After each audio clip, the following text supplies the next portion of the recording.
राज्यामध्ये महापालिकेच्या निवडणुका जाहीर झालेल्या आहेत आणि प्रत्येक जिल्ह्यामध्ये आमचे मित्र पक्ष आणि आम्ही एकत्र बसून युती करण्याचा प्रयत्न करतोय। त्याच पद्धतीप्रमाणे जालन्यामध्ये सुद्धा गेले 2 दिवसापासून आमचे मित्र पक्ष आणि आम्ही बैठका करतो।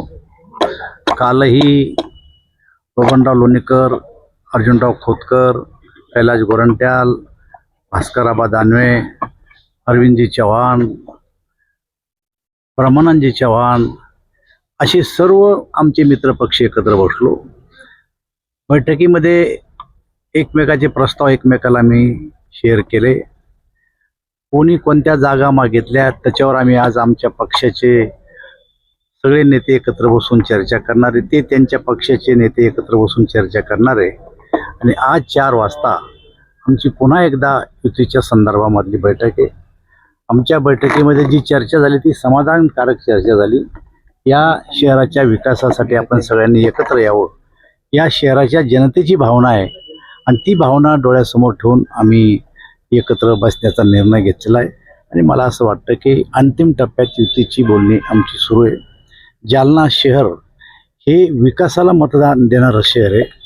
कोणी कितीही काही जरी केलं आणि काही बोललं तर त्याकडे दुर्लक्ष करून शेवटी जो कोणी पक्ष विकास करेल त्याच्या पाठीमागं मतदान करणार हे शहर आहे।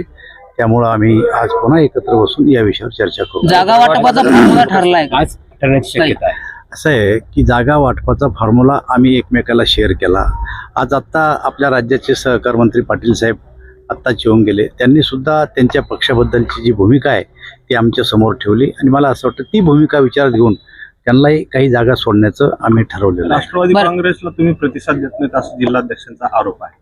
असं आहे, त्यांनी कोणाजवळ आरोप केला मला माहीत नाही, पण आता आमच्यासोबत नाश्ता केला, आम्ही चहा पिलो, आमची चांगल्या गप्पा झाल्या आणि त्यांचे सहकार मंत्री होते, कमिशनर माजी आर्दर साहेब होते, आपले शिक्षक मतदारसंघाचे आमदार होते, सगळे नेते आम्ही एकत्र होतो।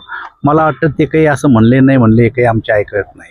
पण एकूण जागा 65 आहे, त्यापैकी दोन्ही पक्ष शिवसेना आणि भाजप 40 जागेसाठी आग्रही असले। मला असं वाटतं की आता आम्ही शेअर केलंय, फायनल निर्णय कोणताच झाला नाही अजून। आज आज निर्णय होईल। दादा, पुण्यात जी 2 राष्ट्रवादी एकत्र येण्यावर चर्चा चालू होती, चर्चा विस्तार मला असं वाटतं या गोष्टीवर जे काय बोलायचं असेल ते दोन्ही पक्षातला कोणी एखादा नेता बोलन, त्याचा आमच्याशी काही संबंध येणार नाही। आता किती वेळ लागेल अजून फायनल बोलणी व्हायला? फायनल आता हे चर्चा चालूच आहेत।